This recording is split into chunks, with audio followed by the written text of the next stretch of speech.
Can I put a really deep voice on or something? Yeah, but yeah. Is that okay? Mask your own voice, basically. Like, We'll blur your face. We'll put one of those pixelated things over the face.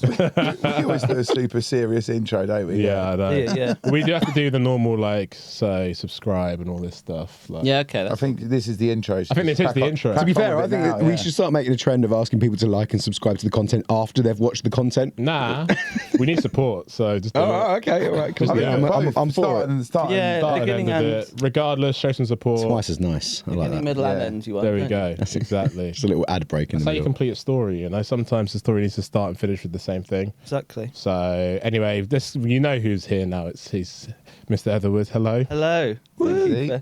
Thanks for having me, guys. And Laura. What's going on? Hi, Laura's here as well. Just off camera. Hi, Just Laura. off camera. It's a new thing for us. We just get like a secret guest in, like the real guest is actually in the corner, like off camera. Yeah. And yeah.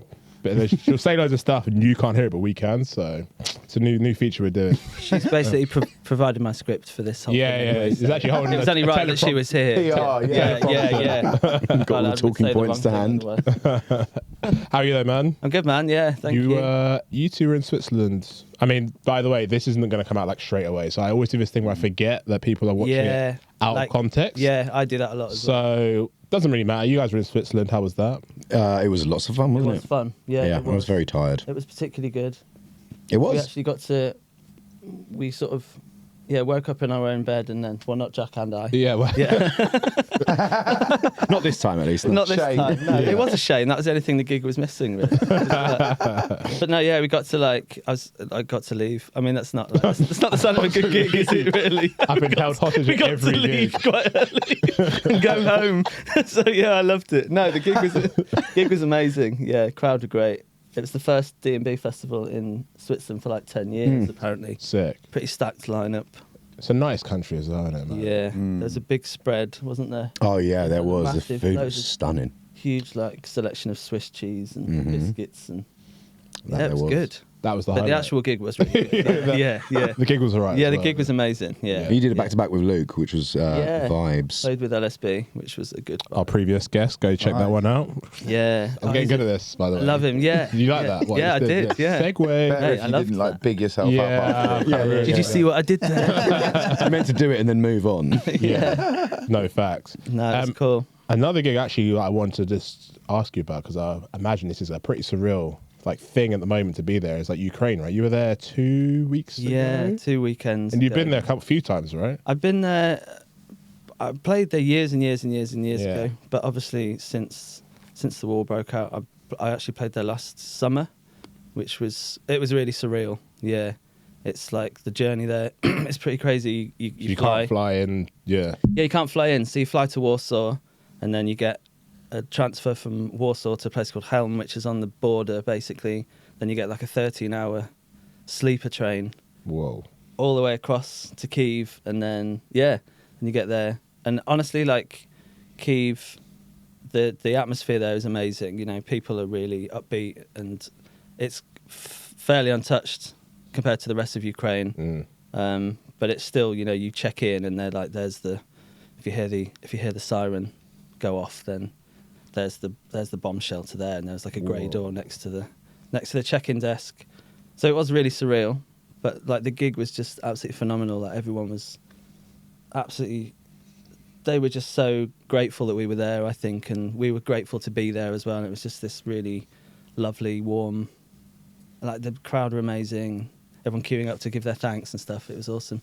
Played with Hugh Hardy as well, which was good. Yeah, it was just really surreal, but absolutely awesome. Yeah. Awesome experience. It's kind of, it's like, I can't actually imagine being in that situation where it's like, you just know, like, the thing you're doing in, like, the kindest way, it's kind of insignificant in a way, right? Because it's like DJing, like, playing music or whatever, whilst there's this, like, crazy thing happening in the background. Yeah. Like, yeah. The appreciation them, as though, well. it's like, exactly. And it's one of those where it kind of reminds you how really special it is how amazing music is and how important it is to so many people. And yeah, it was, I'd recommend going if you guys get the chance, you know. It is, you kind of, in a strange way, you kind of have to ignore the sort of the risks, I suppose. Because we trusted the promoters, and they wouldn't necessarily be putting on the nights if there was a big risk, and they're bringing a lot of international artists over and stuff. So Yeah, it was amazing. Yeah, that sounds incredible. It was so good. We normally do like a little origin story. Okay. Because for especially with me, I say for our first time guest, every guest is a first time guest, apart from Lawrence, only not first time guest. Okay. So, and I don't think we've actually ever spoken about Josh. and Josh. Yeah. Okay, we've had a couple repeat guests. Okay. Yeah. Thanks, Rich. Yep. There we It was go. actually him. Okay. Shifting the blame there. Thanks, guys. Making me look bad. Whatever.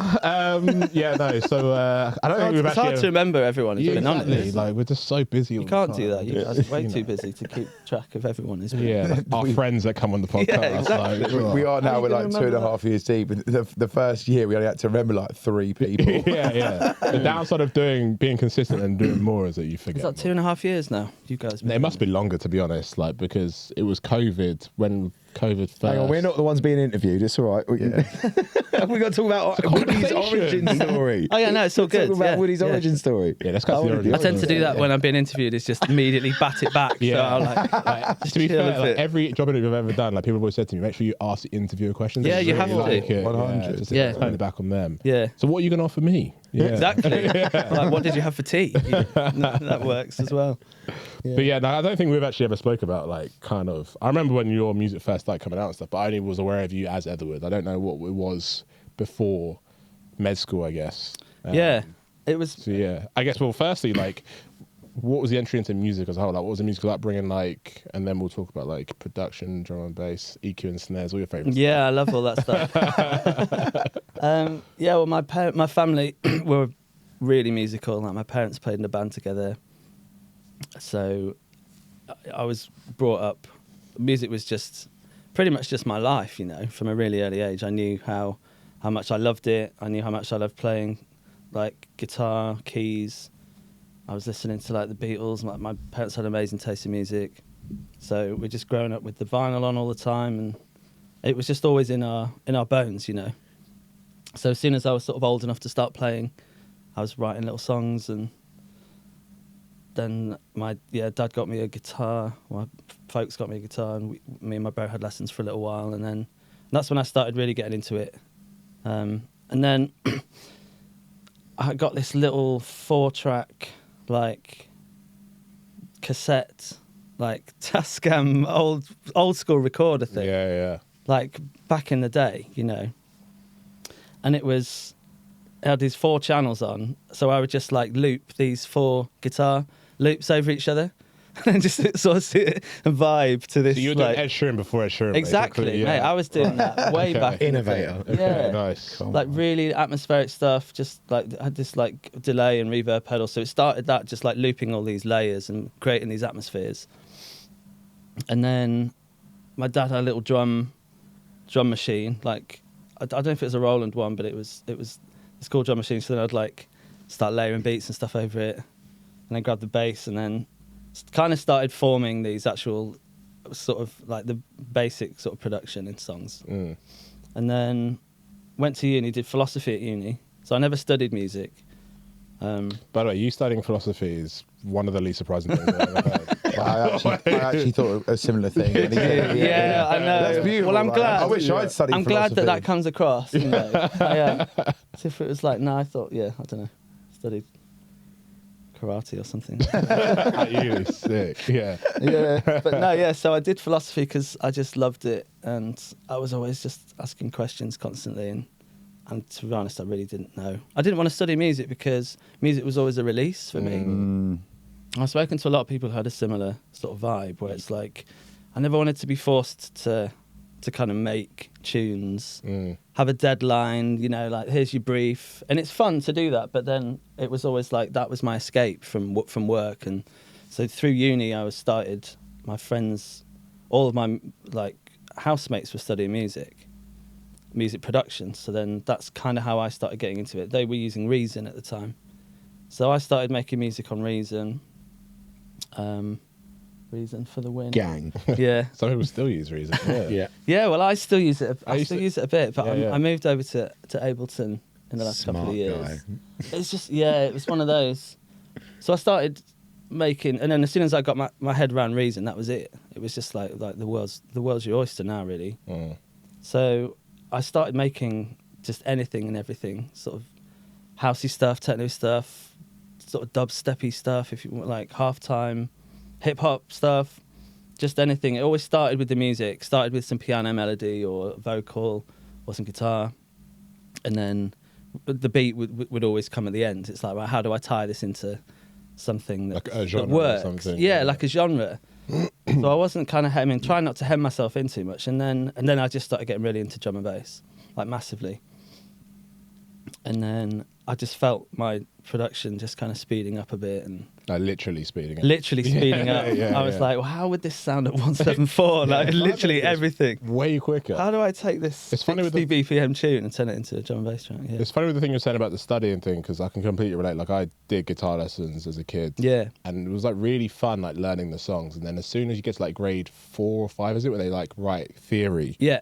And it's like, Theory and sucks, you have to do doesn't it? written exams, I and it's know. like, and suddenly it's not fun anymore. I know. And like when you're like 14, you're already at school. The last thing you want to do, Yeah. is, I'm sorry guys, I've got to study for this music theory. That's At that age. Yeah. Yeah. Is that like a thing at grade 4? Because I got It's to a grade certain- 4 yeah. I drums think and I it's- was like, Yeah. I'm done Yeah, I after think grade it's 4 5. drums. Yeah. I think it's 5. You have to start doing Yeah. the written exams. I got to like grade 7 with guitar. I think And like, I remember turning up dry. to the Guildhall, having to do it in London, like the scariest room with like just one person in there, was just like, I'm never doing that again. Yeah, Like, this is why like, is tell me it if I'm so good at music or intense? not. Yeah, Like, it's- exactly. The whole thing is Exactly. like, yeah. I think at that time you don't understand that you're actually learning literally like the theory behind it all. Yeah. It's like, it doesn't feel like that. It's just like, why are you making me do an exam? Yeah, yeah. I just want to fucking rip on the guitar, like yeah. Yeah. Flash or something, you know. Yeah, so But- now I can completely relate to that. Yeah. Like a lot of people, it's funny actually. Like a lot of people always say, "Oh, I bet you like, did you study music at?" People uni?" just assume yeah, that that's what like, you I did. chemistry. I kind of wish I had, because that was the thing. So I was kind of messing around with Reason for a while, and then But do you think? Sorry, do you No, think it's it cool. would have actually changed anything, or like you would have got somewhere quicker, or like? yeah, I think I'd just be just a better producer, I suppose. Do you reckon? Yeah. Back in the day, I mean, I would learn. I feel like I'm still learning stuff now that I probably would have learned a long time ago if I'd studied it, but maybe not. I don't know. I just think what the thing that resonated with me, you know, you said about not doing this education. So I flipped that at uni and then was like, I'm going to do digital music production. And then as a result, I don't produce anymore because exactly what you said happened to me, where it became like, this Yeah. is something that became academic. Yeah. And music was never about that for me. It was about the fun. Yeah. And then I heard how you learn, like with just by going and meeting friends and doing like that. And I thought, I think if I'd have had the opportunity to do that instead, just through, it would have been something I'd have picked up naturally on the side. Yeah. And maybe I would have actually been more interested in it because Yeah. it was something I was choosing to do on my own terms. You definitely or do. would have. I swear. Yeah. Yeah. Yeah. I studied music at university, and not like immediately after college. Like I went and worked for like 3-4 years and then went back to uni. And whilst I learned a lot of technical things at university, I learned how to do them, not why you would do them, and the why you would use a compressor or why you would EQ out the low end of that thing. Oh, we actually are That talking was about like, EQ instead. yes, we are.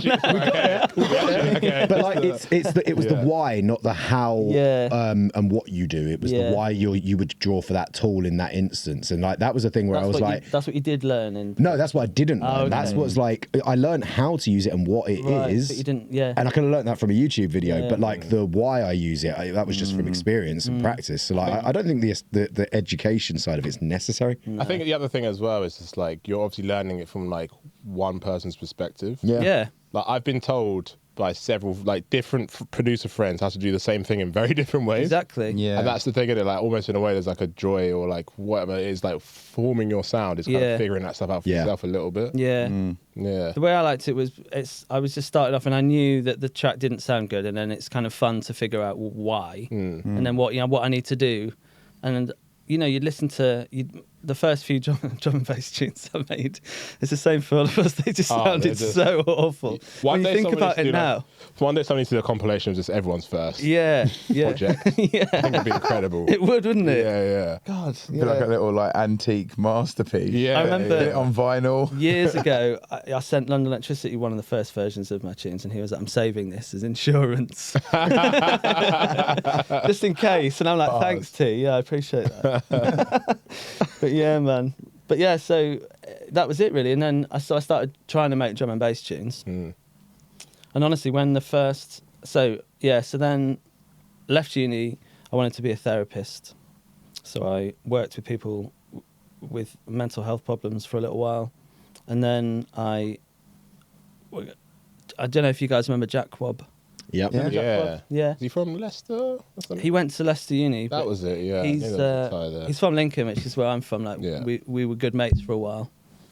He started making music around the same time. The Ellie Goulding stuff. Yeah, so that was it. Yeah, so he had these two Ellie Goulding. They were bootlegs essentially. Yeah, the first yeah. one was, and it blew up, absolutely blew up, and he just became massive. So then he was in London, and he was going on the road with his band, like doing a live thing. He needed a guitarist, so he asked me, and then I just thought, this is my shot, really. This is my chance. If I'm going to be anywhere, London's the place to do it. Still not thinking that the Etherwood thing would necessarily ever come to anything, but I was like, look, even if I can play guitar and then just keep producing, but again, like not trying to set any kind of limit on it, or be like, right, I'm going to go down, I'm going to be a drum bass producer. It was just like, let's just get immersed in music in London.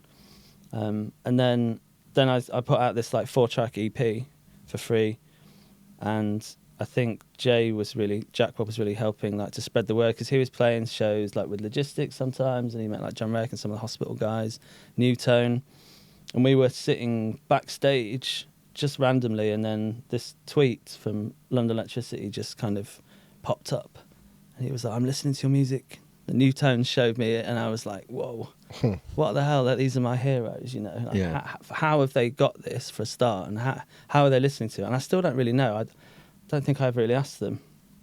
And then that was sort of it, yeah. And then went into Hospital office and played Tony a load of tunes that, again, were so raw. That first album was so raw. I mean, I listen back to it now, as I'm sure we all do, with our really early stuff, and I'm like, whoa, like, I've changed so much, like, in the last... I mean, it was 10 years ago, obviously, but even then, that was my first ever release, pretty much.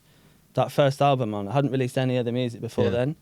So it went from kind of not being in the scene at all to then all of a sudden having this, like, 18-track album on Med School, which was just pretty wild.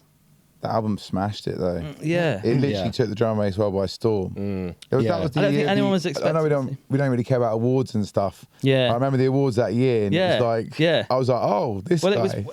It was weird, because I wasn't ready for it either, really, and everyone was like, who's this Etherwood dude, you know? And I was like, it's me. I was like, I don't know. And I was just like in the corner, hi. And it was bizarre, man. And that album really did do so well. I don't think anyone was ready for it or expecting it. Like the Hospital guys, Med School. It was kind of just like an experiment, because everyone knew, the guys at Hospital knew, and London Electricity, like he was the main guy who was like, right, well, let's just give this a go, see if people like it. And it was kind of like, the way I saw it was like, if the scene's not kind of ready for this sound, then we'll wait a few years or whatever. And I was like, I'll just come back to it, because it was very... Just go make jump up for a bit and then come exactly. back. Yeah. That's when I would have done the Ed Sheeran thing, probably. Yeah. But it's funny that I don't know, like what year was 2010, 2012 when that come out? 2011. 2011. Yeah. It was just titled Everwood, wasn't it? Yeah. Just making. I feel like I mean, we've done an episode about like our favorite like liquid tunes from like certain eras or whatever, and I feel like your kind of sound came after like a very classical liquid sound, where it was like sample based, this and like a real like golden era, if you like. Yeah. And I think yours was much more like almost like an instrumentalist playing stuff over like breaks essentially. Yeah. And I guess like you and then like maybe like Hybrid Minds at the time, round about the same time. And maybe my timeline's a bit fuzzy. It was, yeah. We're kind of doing like not the same sound, but like a kind of in the same kind of category. And I think that was kind of exciting, because it was like fresh. It was like no one's really done that before. And it was like really soft. That was what was nice about it. It was. It didn't be so like overly macho. Yeah, macho is a word. Like, overly masculine sometimes and quite like in your face. It was quite like a nice like break from that. So I remember there was a review. I think it was. I can't remember who it was, but it was. Someone said, when you listen to this, you sort of go into the cupboard and sort of draw for the green tea, or something along those lines. Sounds like an SP. It was like when you listen, like when you listen to this, you kind of half expect to be, you know, in a nice sort of floral garden or something. And I was like, I think that's a compliment. That's I think it is, and because I definitely took it, and like the scene, it was very sort of dance floor heavy actually at that time. That Hospital and Ram sound was massive, and I think without even meaning to, it just, like you said, it was something a lot more raw. And almost a lot of it was kind of underproduced, but I think that's why, like the processing on like Begin by Letting Go, there's hardly any vocal processing on it whatsoever. It's so raw, and for some reason people just sort of resonated with that. It's usually the case though, isn't it? Because it's so overdone these days that it's actually nice to have a bit more of an organic sound. I think so. It's still now. It's characterful. It was like me and Harry have been having quite a few conversations about this recently, and it's like the lack of production sometimes in a track, especially when that track is just vibes. Like it all that does is just add to the character of the track. Like it's not taking away at all. No. Not to get into that conversation, but like obviously that the loudness war thing. Like obviously loads of tunes are produced to be as loud as possible, and obviously if you're making your tune do that, there's like less room for dynamics basically. Yeah, exactly. So to have like squashed, isn't it? Yeah, to have like, you know, like a real delicate vocal or like a delicate piano, there's no room for that in that. So like, I think that's why delicate is a great word for this, because like that was when your first album dropped. That was a big eye opener for me as like a fan and a consumer of drum and bass, but also like someone who was trying to make it. It was this realization that you could have well written beautiful liquid music that we'd already heard so many artists write before, but it could be done delicately, and that was like, oh wow. And it could be a whole fucking album worth of it as well. It doesn't need to be one tune. We can have like artists do this, like, and people will embrace it as well. It was a special thing, man. I remember. Also need to shout out. It really was, Yeah, I was going to say, we need to shout out like med school back then as well, man. Mate. Such a nice place for that. So good. It was so like, good. The kind of like you said, like basically it took risks, right? They were like, you haven't released music before, we'll put an album out with you. Exactly. And honestly, I'll say now, like when I was going into the office, I was like, I was like, this is it. I'm going to get signed to Hospital. And I was like, Hospital. That's it. I'm going to get signed to Hospital. And then we were chatting, and then sort of halfway through, they were like, "We think med school's a good fit for you." I think as soon as that was talked about, it was like, because I guess I'd had my heart, I don't know why, but I'd had my heart set on Hospital, maybe over med school. But then, as soon as that was mentioned, I sort of went away and I thought, you know, med school seems like a really good fit. And it was, the label was growing, and it was definitely the place for that kind of sound, a bit more experimental, a bit sort of deeper in inverted commas. Less of the kind of the more club sound, because that album as well, that's not made for the club. Again, it came from a history of just sort of sitting down and writing songs, and more for like the listener than for the club, I suppose. And it's still like that now, actually. Yeah. I miss med school for that. I feel like it gave like a Hospital that like real significant amount of integrity by having this sister label that used to put out like real underground sort of music that was just a little bit like less expected. Yeah, I mean, you had like you, Anno, like Keno and Winey. Keno and Winey. Like it was actually crazy when you think about it. Porter Robinson. Ralston was on there. Ralston, yeah. And like the funny thing is what you were saying about that. Kimmy and Law. Like a bagger, man. So many. Lakeway. Fucking hell. Yeah, there was some. Do you think some of the old. If you listen to those old med school New Blood albums. Oh, the New Blood. Now, it's so good. And as you said, like if you listen to it next to one of the Hospital compilations, the sound is so different. Yeah. And I think it was a really strong period. And I think I was obviously very lucky. If I was to kind of drop myself at any point in the D&B history of D&B, I probably wouldn't change where I was dropped, you know, in that time, that 2011, when it was all. It's still exciting now. Like drum and bass has always been really exciting. There's always like a new wave, but I think now, I don't think that it would have had the same sort of. No, it would have got. Really I think it would have got lost. actually. You know? Yeah, the timing of it was perfect. Yeah, I don't think about it anywhere along the timeline of D&B. Yeah, where would you want to be dropped? So differently to what Would you? 90s for 100%. Yeah, yeah. I think a lot of people when people give a shit about MCs, like Let's not get him started. That period Wait you're to the talking solo about, episode. like when your album came out, it was after this long period of, like you said, it was a kind of more dance floor sort of focused stuff, being like having the limelight and sort of being at the forefront of everything. So it was Hospitality and Ram, sort of those nights were just at the helm. And then med school, like you had your album, but then you had like bop on, which that for me, that like Underrated, yeah, bro. it's just So it wasn't underrated. So good. You weren't just like a one-off with that artist roster. It was like proof Man, and Hannah like was on there. Like, yeah, it was like proof Yeah. that like they were going to Yeah. come strong, like, Yeah. and all these artists are going to be allowed to do what they want to do and Yeah. have their own identity. and like the It was talent very scouting, unique. if you want to put it that way as well, was also very good. Yeah. Look at the artists now that were on there. Like, Lung, they've all done- Undivide, Yeah. Raw Tech. We Oh, need to know, we need shit, to know this man. for Chris when we actually get him on eventually, like Yeah. ask him about this, like Yeah. what happened, Yeah. like What's why. funny about that as well, I was going to say is, like, because you were like, when you went into the kind of, when they called you into the office, you were like, oh, like hospital. Obviously, then me and Tom, we got called up like several years down the line because of the wave of artists that you were in. We were like, we want to be on med school. Yeah. That's what I was going to Yeah, say. yeah. Because like that label then became to us like really appealing. Yeah. It was like they're letting artists basically do not like do what they want, but like they're just letting them like experiment. Yeah. Man. It did flourish around that time. Yeah. Yeah. I'm not saying that I was responsible No, for that. basically you're my inspiration. Thank you so much. No, but it was honestly, your album was like a game changer in that sense. It's like similar to what, you know, when Josh come on and he was saying about how there's certain people that just do what they want to do and they like unapologetically themselves. Yeah.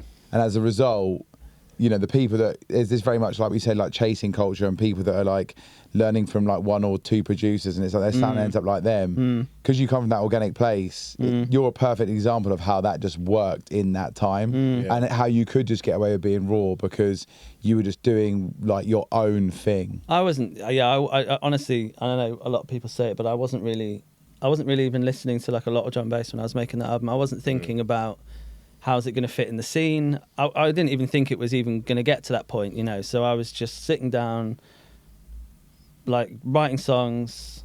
Like Begin by Letting Go was sort of just done like in one afternoon, and it was just, to me, it was just going to get lost. Not lost, but like it would just be like an album tune, and these certain tunes that you think are kind of going to disappear, they become some of the like the biggest ones, and it's kind of a mad thing, really.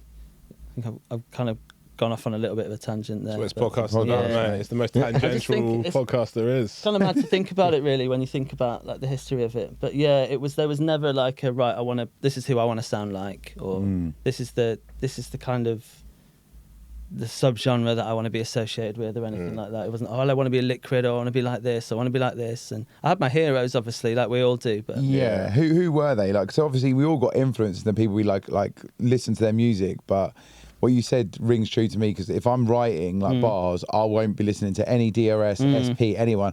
I'm just listening to like just D&B with no vocal, because Yeah. I specifically don't want to end up Yeah. plagiarizing, and my brain will automatically that's what pick happens, up isn't the it? flow. it's a tough one. Yeah. Because I'll get in a bit of a writer's block sometimes. Yeah. And if I listen to like a lot of ambient stuff and like a lot of some kind of rocky stuff, like lo-fi, like hip hop kind of stuff. Yeah. And then I'll kind of get a bit stuck, and then you'll just hear this D&B tune which really sort of takes you by surprise, and you're like, wow, I kind of want to write a tune a little bit like that. Yeah. It's difficult though, isn't It kind of gives you a little prod, and it's Yeah. like, right, go on, get back in there and just think outside the box a little bit more, you know. Yeah. I think that's what it's really helpful for. If you're struggling a bit, then you just listen to some of these tunes in the scene. You're like, wow, I feel not like I'm going to take any of those elements particularly, but I feel inspired to kind of like try something a bit different. Yeah. Yeah. I hear that. I totally hear that.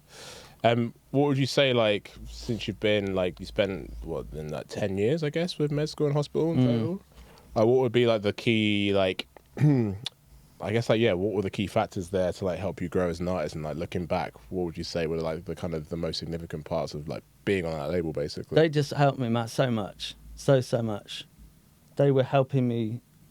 They were A&Ring the first album quite heavily, which I really appreciated, because I was learning so much and I felt like I was still growing, and they really understood, like Tony, Ash, Med School and Mullet, like the original Med School Yeah, they're OGs. the original crew, yeah. They saw something in me, and they were like, they knew that like Ash and Mullet kind of knew a bit of production, and Tony would sort of come in and say, what have you thought about doing this, and it would be some kind of fairly wild suggestion.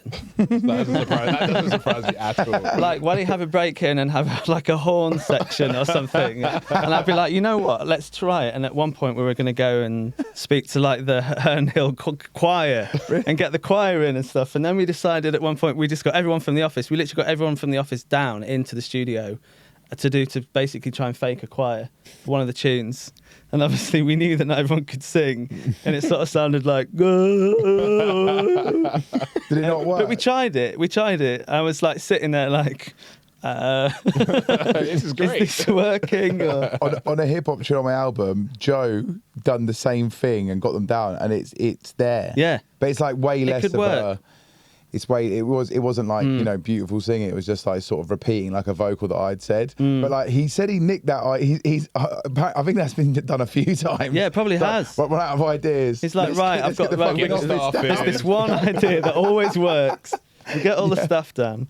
But it was, I think a lot of artists, it depends how you work, but a lot of artists don't like the A&R process because they don't like being sort of told. But most of the time it's advised that they could be doing something slightly differently, because they're like, well, this is the song. For me, it was like, I've got the bare bones of this here, but I don't really know how to, I've got like the ingredients, but I don't know how to turn it into a banging dish. I guess it's like a solo artist as well, because obviously like we work in duos, right? So we've kind of got that. That must be so helpful. Yeah, we've kind of got that like either person Bounce to off. argue with, Exactly. or be like, oh, like what can we do to? Exactly. So I guess as a solo artist, it's like nice to have that in a way, right? It was, and because it was I was so fresh, and it was literally like coming through like the academy or something. And I was like, right, how do we do this? So I was like looking wide-eyed, and I was still getting used to even being in the hospital office at the time, and I was like, this is mad. It's not like I'd been sort of grafting for 10 years, and it's like, right, finally, Big I'm break, here. yeah. It was literally like that, and it was like being a 16-year-old playing in the like the final of like the Wembley or something. That's how it felt to me. Yeah. I mean, you think about the culture back then, predominantly the artists were a lot older.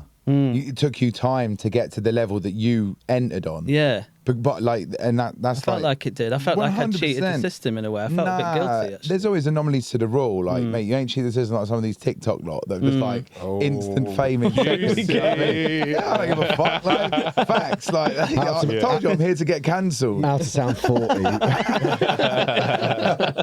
But like, it's true, doing it? TikTok lot. Back then, everyone was older. It was like you had to earn your stripes and go through. It's not like that these days. Yeah. And you were an anomaly in your own way because you're obviously you were even young, but like you would have felt younger because obviously you're kind of expressing the fact that you hadn't been involved in D&B that long. It's just straight onto the scene. Yeah. You know, no other releases. I remember speaking to a few people, and they were like, who is this Etherwood? You know. I'm pretty sure at the awards I was one of those guys. Yeah. It's fine. Yeah. Like, I knew most people would be, and it's like I remember I was playing in Exeter, and someone.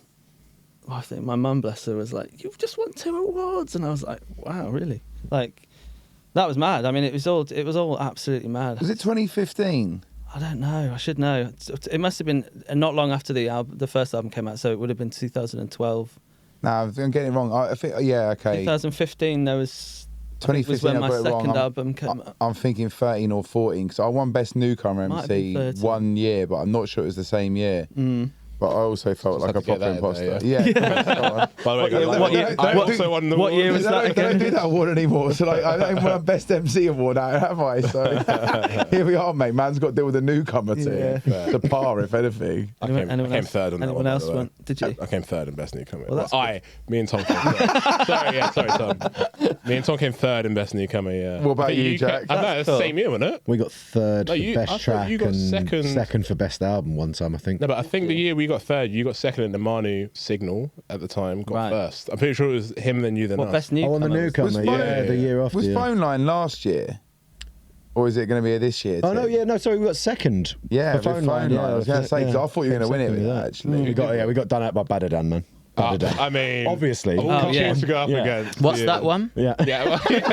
Who's How's that one by? gonna go again? It just reminded me of the thing at Steve at Son of Bass, man. He was talking about how he was going to intro with he was going to get Badadan queued up. He didn't do it in the end because he went home for a nap. But he was like going to queue up Badadan and then just drop some like bait liquid tune. Yeah, I was mate, like, bro, honestly. you need to do this. He's Yeah, so funny, he's man. such a joker, man. He was cracking me up, but he didn't do it. I probably just ruined it now. Maybe he's going to do it at a gig somewhere else. But yeah, That's What, awesome. go for a nap?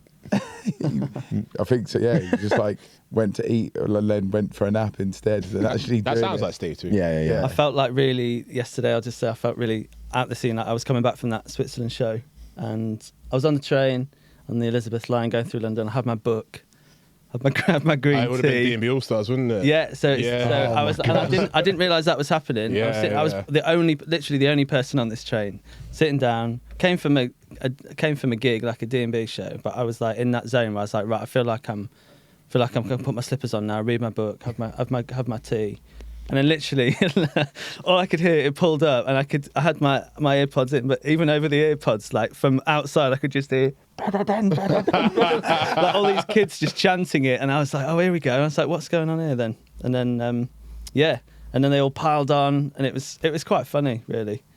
But yeah, that tune, everyone loves that tune. There's actually No one turn around and go, oh, that's Etherwood that's over there. No, well, luckily not. This is the thing. Uncultured Nah, but this is the TikTok Well, I was hiding the him. thing now. There he Though. is. Yes, Jack. It's actually Come a on. whole. There's actually a question I wrote down about this. Funnily enough, great Yeah. segue. But Okay. like, it is funny now because like, even at this is gonna make me sound like I'm just gonna say it now. Like, even in like hospital this year, like Hospital in the Woods, I noticed like actively there's less people that like know who we are. Do you know what I mean? Like, Yeah. At the beach, I literally was saying something at Sun and Yeah, Bass. yeah. I was like, so weird being at Sun and Bass when everyone's coming up to you again. Because at the beach, I'm going to no sneak one- through and no one Yeah, has a yeah, yeah. fucking clue who I But it's am. because we're just getting older, and obviously the first generation of ravers, they're all 18, they stay the same age. So obviously we're like further away. Maybe not Yeah. him. Maybe not. Yeah, I was going to Maybe say, not, maybe not I'm these just sitting guys. here quietly eating my blueberries. Maybe not these guys. Get your baguette out, bro. But us lot, yeah. It's fascinating though, isn't it? Like, It is. It was something to do with COVID. I think it wiped everyone's memories or something. yeah. I forgot who I was. Because it was literally like some of the earlier hospitality on the beach. You couldn't even go to the shop for a pint of milk without getting mobbed. You know. And now really it's like, and now you're waiting. You're like, Just like- hiya, excuse me. What? Oh, me? Oh, me? Oh, me? Yeah, I am Etherwood. Yeah. Nora, I'm just going to pop to the shop and get some more milk. You've been 17 times today. She's No just one's there, going to recognise you. haggling, handing out Etherwood stickers. Like, what are you so doing true, out there? isn't It's like, I'm sure somebody must know. No, it's because I've got my hat on. Hang on, let me turn my hair up. There we go. Yes, I am. Yeah, no, I'm not Jesus. No. No, I'm so confident I could walk through the middle of a D&B All Stars festival and no one would know. Like, I'm so confident about that. Like, Yeah. They might know that you're the bloke from the podcast. Actually, that is actually true. I don't know if you- That's what will happen. That Is is that what- you, the No podcast? way. No, this has actually happened. This has actually happened to I had me. it. Yeah. No way. I When? finally had it. No. Where the was guy- I the the guy weekend from- before this weekend? I don't remember. Hold on. 38 hours. Someone's has ruined taking the me. piss, though, isn't they? No, somebody was like, you're that dude from the podcast. They might have been taking Nah, the piss, they're actually. definitely taking the piss, man. I'll tell you why they're taking the piss. They've heard us say it It's enough, but they're like, I'm gonna be the it actually first happened to me person. genuinely. Actually, me. Yeah, at, Really? Project It 6. happens to me all the time, mate. No, I know so I MC. Yeah, no. I'm just the guy from the podcast. It happened to me at He's Project that 6. dude on I'll the probably podcast. get it now as well. Welcome. Like, to guy our from the world. podcast. It literally happened this summer at Project 6. I think I was in the crowd for like Ellen's set or something. Like some guy came up to me and was like, "Oh yeah, you do that podcast," and I was like, "Yeah." I didn't realize. I was like, do I tell him I also make music? Like, Yeah. like, yeah, I do the podcast. And then cool. we spoke about it. I spoke about it on the next podcast. And then since then, like people think it's funny to like come up to me like, It is funny. You're the Keep guy doing from it. the podcast. I people think it's rate really it. funny. Like it's super creative and original. It's funnier the more you do it to Rich and John and the less you do it to me. So just bear that in mind. Yeah, moving yeah. forward, Like, the thing is, whoever done it to you, if it was a genuine one, fair enough. If it wasn't, then it's just like it's so blatantly a lie. Because you're just never going to be that guy from the podcast. yeah, you're nah. too famous to You're be the too guy famous. from the Stop it. podcast. You're I just don't like this. This is true, you though, get innit? this every episode. He knows. Yeah. The question I was going to ask, so back to serious podcast. Okay. Chat. We talk about it all the time, and you've probably heard us talk about it. But like, obviously, the scene moves in cycles, and we all know that. And Yeah. It's definitely like a very strong period for like your sound, and I guess later down the line, like what we started doing as well. Obviously now, it's all gone back as a very upfront dance floor jump up, like as it has 3 or 4 times in the history of drum and bass. Has it? Do you think about this like actively as like a producer and a DJ? And does it affect you at all, or like even consciously, subconsciously? Do you think It doesn't affect the way I make sure it doesn't affect the way I write. Yeah. Good. And I don't think it would. It creeps in a little bit sometimes. I think the shows thing, the DJing thing, is slightly different because depends on the crowd. Obviously, it depends what kind of gig you're playing. Depends who you're playing to. A lot of my shows recently have been the kind of more headline shows. Has been a slightly, I guess, like a slightly older crowd or something that like people that I don't know. I try not to get in my head about it too much. Yeah. But then obviously, if you're playing to a crowd and you know that I can go deeper and heavier in a way, I'm probably not going to play a lot of jump up in my sets, but I can probably I want to see it a little bit. I do. Just to see what it feels like. Pretty wild. I'll go. You play heavy. I play heavy. Yeah, I go hard, and I honestly yeah. sometimes people, especially in like. I think everyone in the UK has a very firm grasp on what jump up is. But when you play abroad, sometimes it's like a lot of jump up for a lot of people is anything that's kind like of heavy. Yeah, heavy. But even like the sort of overview, critical sound, it's like, you played a lot of jump up. Interesting about that though, because I contest, and I know a lot of the overview lot are going to hate me for saying. Actually, I've said it in the group chat, so actually I have to say it. I don't think minimal and jump up are that far apart. Right, yeah. I actually don't. Like, in the way that they're kind of put together, and the kind of intention of it, I don't think. I agree. I don't think they're that far Do you? apart. I've got released with Creatures that honestly you could 100% call that jump up. You just change the waveform a little bit. I don't know. Jump up tune. I don't know what the heavy and aggressive minimal is just minimal jump up. Yeah, it's like it's jump not up with that- integrity. Yeah. yeah, I think so. It depends. Like the way I see it, it's like depends how kind of. I don't want to kind of definitely don't want to offend any jump up producers. No, I got offended. I've already got that covered, mate. It's like the sort of almost like how silly can you go with the sound in a way. Yeah. I feel like the minimal stuff is a bit more. You can stray a bit, but like. Even when like the foghorn sound started coming in, I remember when Benny. I swear it was I swear it was like Burnt Ends by Kings of the Rollers. Yeah. When people first started, I remember Newtone dropping that tune.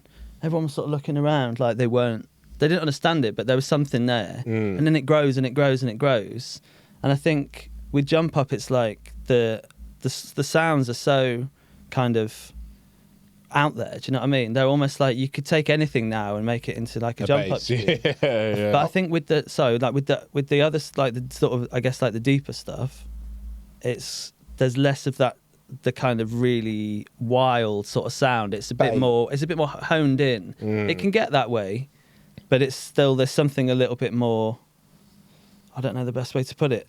Just a little bit classy. I suppose classy. Groovy. I would say A lot of the time there's like groove in there. That's not doing the jump up. Yeah. I would almost say like one's like McDonald's and the other's like not a Five. What's like a better version of Five Guys? Like You get what I'm GBK saying, or though? something It's like still gourmet burger and burger chips. kitchen. Do you know what I mean? But like, one's got better PR and branding and higher price point. Yeah. That's how I describe Maybe. it. And to some people, it tastes better. I can think of so many like minimal, what we class as like minimal deep producers now, like without naming any names, that when jump up blew up again, they basically made like a minimal jump up tune. Like some of the biggest dons in the game have been doing this and actively dropping ones in there every now and then for however long, probably just to have a bit of fun with it. And it works. I like most of the tunes I'm thinking in my head, I actually rate. But like there was something that made everyone sort of be like, rah, well, this is going to be a thing, so I may as well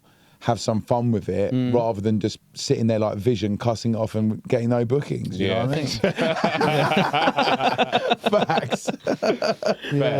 I stopped like sub-generalising. If you just like a even tune, word. like like drum and bass is drum and bass. Like it shout. varies a lot. I don't know the difference between jump up, like rollers, deep rollers, techie rollers. Like, Yeah. It was a good tune. I've got like It went look at some mental. people's USBs and there's all these playlists and mine's just D and B. And I know my tunes and that's it. It doesn't matter whether it's like a break tune or like logistics tune or whatever, or like a headaches tune. It is funny. It's all isn't just it? drum and bass. They all just sound quite different from each other. That's it, really. The genre's got out of control. It's I crazy. remember it was like liquid, jump up, drum and bass, jungle. Yeah. Probably like them four. Maybe That's my full intelligent. playlist. And Intelligent Euro, was like like a thing for like maybe like a was it before liquid or after think liquid? it's before Intelligent. Liquid, yeah. And everyone was like, that's a shit name for like a subgenre. It just got parted off, Liquid. didn't Well, it? still people still hate the term liquid. No, I meant intelligent. Oh, okay. Intelligent. You can't say Mate, intelligent. And then it was like atmospheric D&B, and that's just pads. yeah.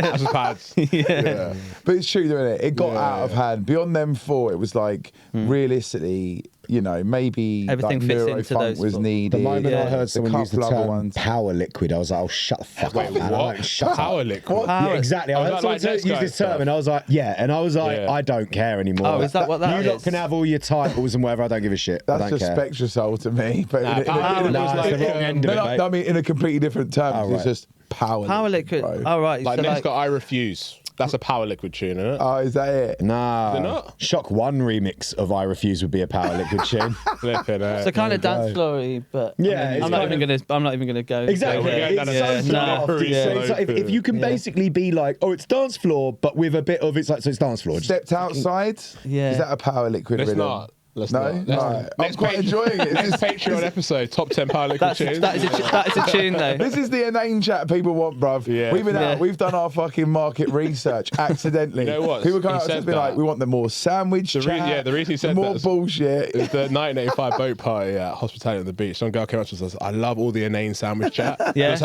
the actual word she used. I was like, Yeah. wow. Sandwich chat. Yeah, we were talking Yeah. about sandwiches for a while, and I think I think that if you get the right balance of individuals like you three, that you could like. This is why people like podcasting, because you can just listen to people just chat utter shit yeah, basically, Complete yeah. nonsense. for an hour, for 2 hours. Tell it how it I is, could listen buddy. to Tell you it how guys it do is. it for. I mean, I'm not saying that's what you do. Obviously, there's a little bit of substance to like some of your shows. Obviously. Honestly, John's Yeah, the mate, guest I is remember the him- only bit of substance. Yeah, I'm the glue here tying this thing together. I remember you told me that your mate was literally like, that guy, man, every single time he talks about how he hasn't got any gigs and then wonders why he hasn't got no gigs. It's like, literally like, this is what we're dealing with here. Absolute cancel shit chat, just for the sake of it. I forgot about that. Yeah, that was so funny when you told me that. I was like, yeah, man spitting some facts He there. doesn't even like drum and bass. He just listens sometimes like, this guy is always Yeah. nice. He's got no So funny. Yeah. And back to serious podcast. Okay, There we yeah, go. okay, So, okay. so one thing I actually, and you have to like let me know which album it was, but I remember you basically went to like Iceland or something to like write an album. Yeah, nearly. I was close, wasn't I? Yeah, Grimsby it was actually. Yeah, we're close. Did you not go somewhere? No, else? Finland. I went to Finland. I was like, wow, mate. No, that's- it was- That was your second That was a album, bar. wasn't It was my third album. Third album, yeah, that was it. my Yeah. third album. So I've always just loved being in the wild, really. And I'd done the first 2 albums were written. I had like a little place in London, and the first album, a lot of it was finished in the hospital studio. Then the second one was done in my flat in London, and I thought I need to just want to get away. So yeah, there was this one of my friends lives in Finland, and he was showing me pictures. People in Finland, a lot of people have like a summer cabin, right in the woods. Like Finland is like 80% forest still. Yeah. So there's all these cabins, and they're either by the sea or they have lakes and stuff, like sauna. And so I found this place, and it was just absolutely stunning. Just in the middle of nowhere, there was no one. I didn't see anyone for about 10 days, and the closest inhabitants were like a mile away. And got there, and there's deer on the porch. You know, just yeah. It was just nuts. I had these 2 little Gen GLXY speakers, my laptop, a MIDI controller, guitar, and a mic. And when I was in the zone, that was it. I was talking to Goddard about this yesterday, actually, trying to advise him to do the same and To go to advise everyone. Finland, yeah. Not and just Finland, but just get away from your setting. Go to a point where there's pretty much nothing else to do other than write music. Turn your phone off for a few days. I mean, I was writing maybe 3 or 4 sort of semi-decent sketches a day. And then you just sort of come back home, listen to it all. And it was magical. And the whole album was about being in Finland, being in nature. I just felt humbled by it all. I was just taking it all in.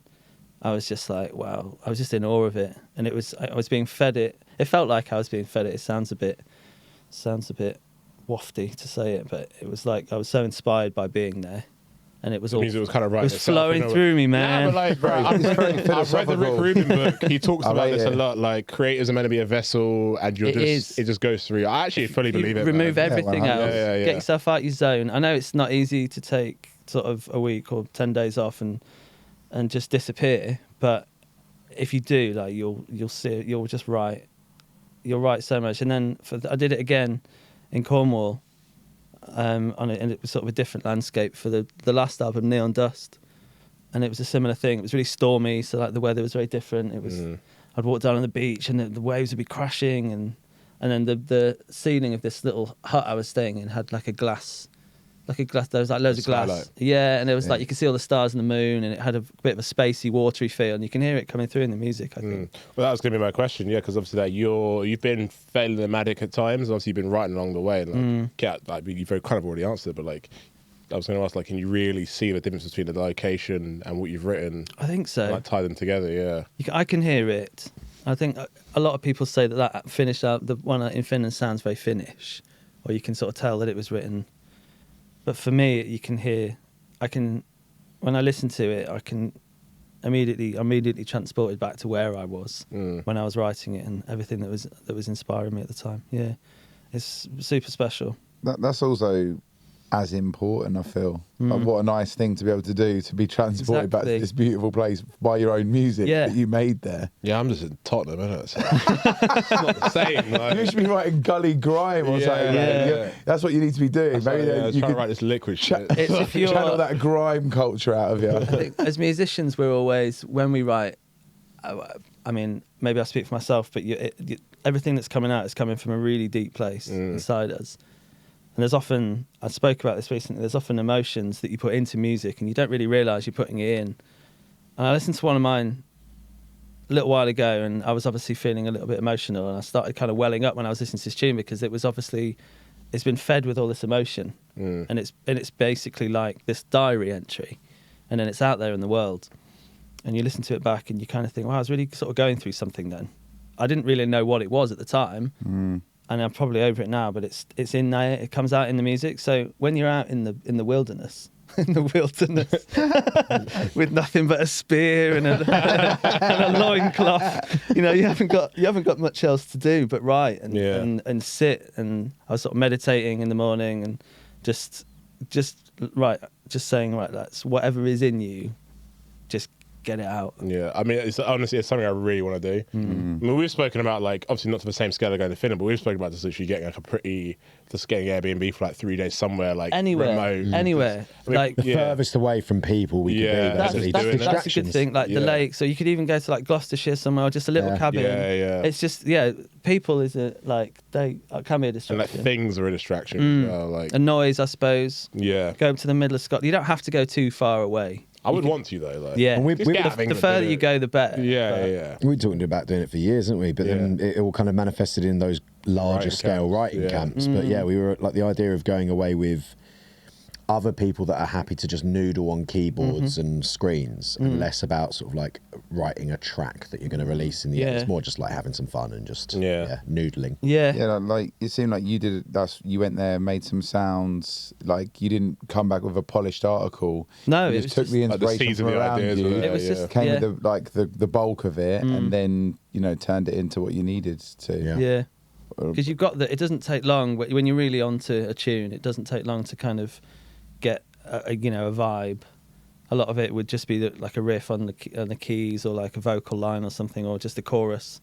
I'd be like, right, I can work with this, and then you can build on it from sort of the way you remember and the zone you were in when you wrote it in the first place. So you kind of know what vibe you want it to be. You can hear it. This one could build up to be a big Amen-y thing, or this one could be really chilled one.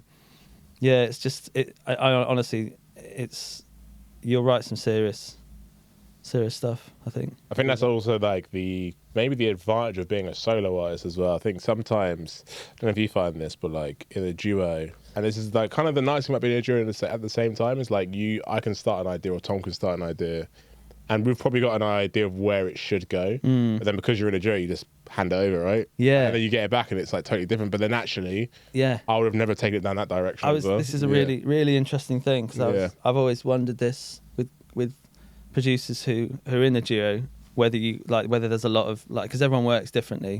Whether it be because if I'm doing a collab, you'd either send an idea or sometimes I'll say I can kind of hear it going down this direction, but then like you said, sometimes you don't want to because you want to see what happens when you hand it over, because you get something back and you're like, wow, that is so not where I would have took that tune. Yeah. There's one on the first album with New Tone called Shattered, which is such a good tune. it's a mad one. Such a good tune. And it started off with this it was really A-many, like really jungly almost, and then we were a bit lost with it, and it was actually Tony and I sort of London Electricity chatted about it and said, let's send it to the sonic surgeon, as he's now known, New Tone. That's a great official tagline. Yeah, that is new now. Yeah. Whenever you say New Tone, you have to say sonic surgeon. Now, I don't know if he even likes that. No, probably not.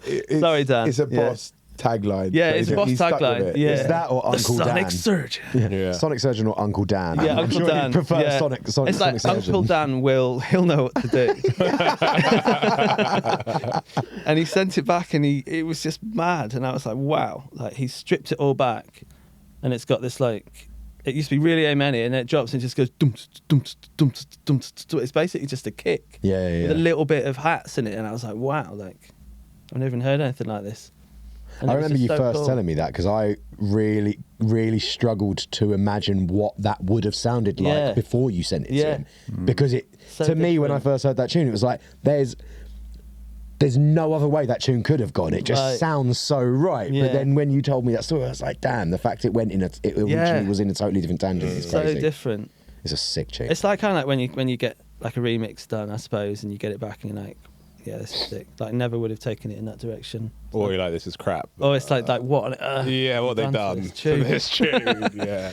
But no, that must be cool. If you're working remotely as well, I guess that must be fun. Yeah. Because basically it is like we're remixing each other constantly. Yeah, so yeah. There's that element. Just adding ideas as well, because it's like whenever I get stuck on a tune, I often think to just sort of send it out, or it just gets chucked in a little folder and sits there for the rest of its life. I'll come back to this later. Never come back. Never come back. You should go back to them though, and try remixing them yourself once you've forgotten about them. Good ideas in there, aren't there? Yeah. Yes, they are. Speaking of remixes, I just thought about this. And I actually forgot about this remix, but I used to absolutely love it. This was like my peak. Like, I just #1 Ivy Lab fan. Oh yeah. When they remixed, what they remixed of yours? We're Nothing Without Love. Nothing Without Love. Yeah. Yeah, that was a random one as well. It was we knew it was going to be random because it was like they were so different. Yeah. And it's kind of one of the I'd say let's say the poppiest tunes on there. It's got that big sort of mushy vocal on it. Yeah. And we all kind of thought, well, let's see if Ivy Lab, because that was kind of their, I wouldn't say their peak, but like in the sort of that drum and bass. Point. Yeah. Like just after the Afterthought and like Missing Persons and is it 20 Questions? I think maybe that counted before. It was around that time, period, exactly. Yeah. And it was just that was another one. I got that back and I was like, wow, they've totally Ivy Labbed this in an amazing way. Yeah, it was so good. Yeah, I love that. I still play that quite a lot actually. I should start playing. Bass in it is just it's so smooth. Like you said, they Ivy Labbed it. Like, They Ivy Labbed it. They really did. Yeah, it was sick. Yeah, man. All right, let's fast forward a little bit then, because obviously now, kind of the hospital medical chapter's kind of closed, and we're now in the era of stillness music. Yes. Talk to me about that. It's exciting. Yeah. Starting your own label, first of all, is obviously a massive venture. Oh, mate, it was mad. Not signing to hospital again was a bit like sort of jumping off a cliff at the time. I was umming and ahhing for so long, and again, like I'm gonna name drop Finland again here because Laura and I I'd been going back and forth and back and forth and back and forth. I was like, because I've been Finland. No, not to Finland. I wish. Well, we had actually. Really I've been there a lot. Yeah, I was going there every week just to try and make this decision. And I was getting so stressed with the travel that the decision got pushed back. Yeah, I was just having too much fun in the sauna, basically. But no, so I was really thinking like, oh, there's a real sort of not safety net here, but it's like it's already going, it's already moving. but I'd always wanted to. It was a real personal thing to want to do it, because hospital, it's like they sort of adopted me, I suppose, is the best way to say it. And I wouldn't change any of it. And it was, but I felt like I'd sort of, like 4 albums in 10 years. It kind of felt a bit like it was time to kind of, fledge, sort of fly the nest and do my own thing. And so we were in Finland, and I just had this moment of clarity. I was like, I'm going to do it. I'm just going to do it. I don't really know how right now, but I know that that's the right thing to do.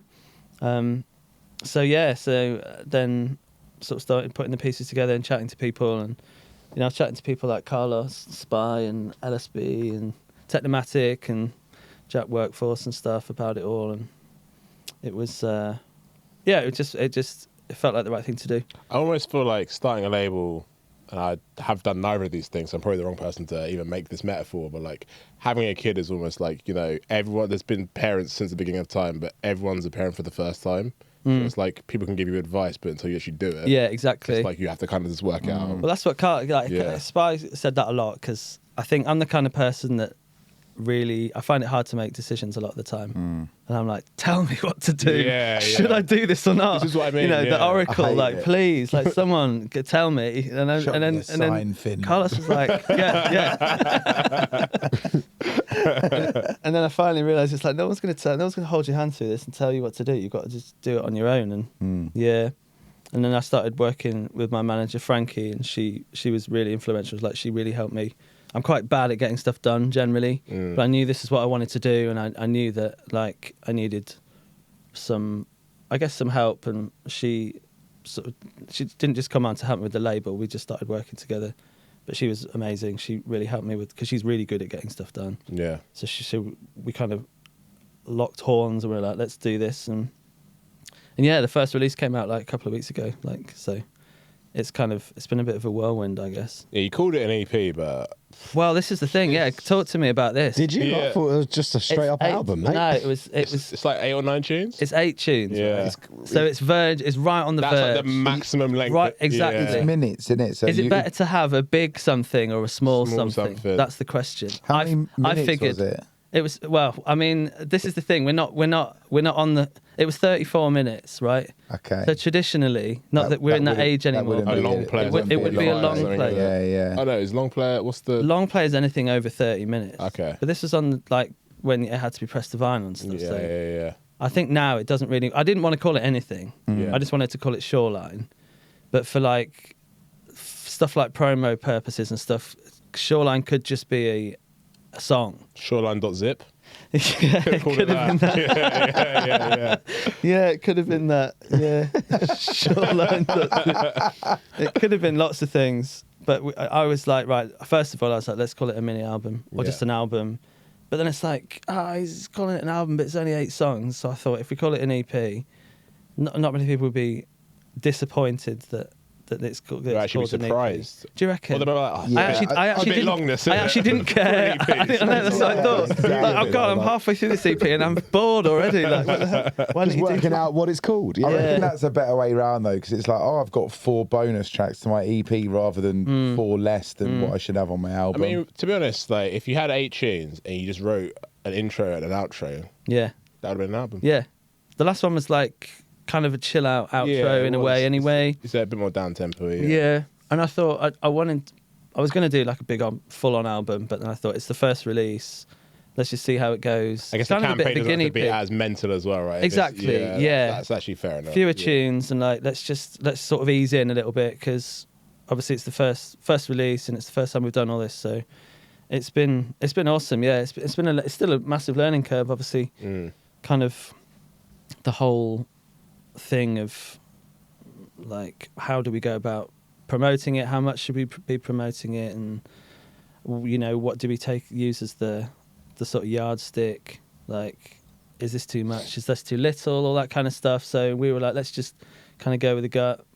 And Frankie was helping me a lot with it all, and like saying like, this is what she speaks a lot with like a lot of the other labels and stuff, and she used to work for a label, so she knows kind of a lot more of the ins and outs, that kind of stuff. Yeah, she's useful. Yeah, she's awesome. Yeah, so we kind of decided together, and we just went for it, and yeah, it's gone. I think it's gone well. Like this is the other thing as well. I never used to do when I was on hospital, was to have an idea of how well I wanted something to go. And I think that's just a lesson in life. Is like if you think like, right, I'm starting my label, I'm going to sell, it's going to stream as well as it did on all my other stuff on hospital. All my tunes are going to be massive, and it's like they're all going to playlist here, and everyone's going to love them and stuff. It's like, well, let's just see, let's just see how it goes. You got to be optimistic, but. Do you know what I mean? It's like you don't want to get too excited. What's your like A&R process now? Like, because obviously, yeah. How does that work now? Like, do you just send it to like peers and stuff? With this one, I did. Is it Laura? Yeah. It was Laura's massively influential. Is it? Yeah, Laura is. Great director, It's isn't actually Like, it's actually the people that I love. We'll bring you in. I think for the next one, because that's the thing, you don't want to like my parents, because they've been a huge influence for me for so long. They sort of they got properly into drum and bass since I started making it. That's so sick. And they're like they've helped me a lot, and like so I'll send. They know music as well from the sound. They just know. Yeah, good music, exactly. Yeah. They know me. They know my music. They've kind of seen it all from the very beginning. So I'll send them stuff now, and I'll be like, look, I sent them a pot of like 20 tunes, and I was like, which ones? Like I knew which ones my favourites were, which is kind of where it all sort of kind of starts, and then I sort of said to them, can you guys tell me which? I just asked them to rate them actually out of 5, and it's really so my dad and my mum did label it. engine. Yeah, it is literally, it's a bit like that. And then so I'll get them back, and I'll be like, right, these are the ones that I really liked, and I see that they're like, my folks really like them as well. Laura really likes it. You don't want too many cooks in there. Yeah. Otherwise, send it out to all you guys, and I'm like, right, can you just? But you could if you've got like 10 tunes, and as long as you're into it. You send it out, and if everyone comes back and it's like, this is the one, then you know that. I mean, I've even thought about maybe having like a Discord, and then just letting the fans decide. I mean, that's a great shout. Like, right, here's a clip of 10 tunes. I know people do it when they put it on Insta post, and it's like.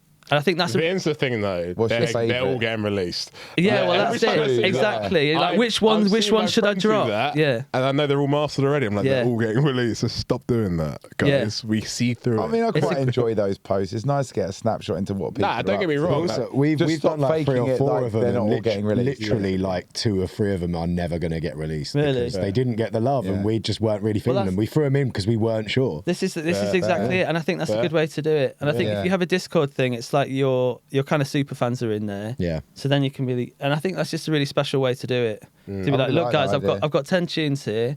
Who better to decide which ones should come out than the people who are probably going to be listening to it the most? Yeah. Laura doesn't listen to any of my music, so, my folks don't know they do.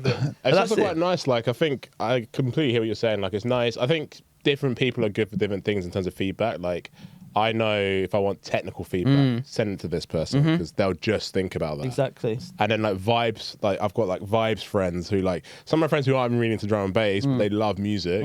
They're great people because they'll just, no kind of like they'll just be like, yeah, this is good. Yeah. Or like, yeah. So that's nice to have that. It is. And then I've got a friend, Ollie, he's kind of likes a bit of drum and bass, but he loves just good music. Yeah. He's very musical, so he'll be like, oh, I really like this bit here or like this bit there. He's like, oh, I'm not really feeling that one. And a lot of the time, that was what it was like on hospital a lot of the time, where it's like if I really like a tune, but no one else is feeling it, and like the hospital camp, and then also my family and also Laura, it's like it's pretty hard for you to be like, I'm still going to go out there because I love it.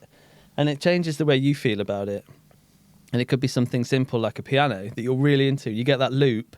You get really headsy about the loop, and you've been listening to it for hours, and then you finish the tune, and you're like so buzzing about it, and you send it out, and it's like, they don't really dig it. They don't get it. Exactly. But it's like if they don't get it, and this brings into question like, what are you writing for, and are we writing just for other people? Like it has to be a good balance between something you feel passionately about. So if you got a tune that you're really not into, but everyone else loves, it's kind of a mad one to feel passionately enough about it to put it out there. If you're not really into it, but you wrote it, so it has to come exactly. So you automatically have a special feeling for everything you create if you're gonna send it to somebody.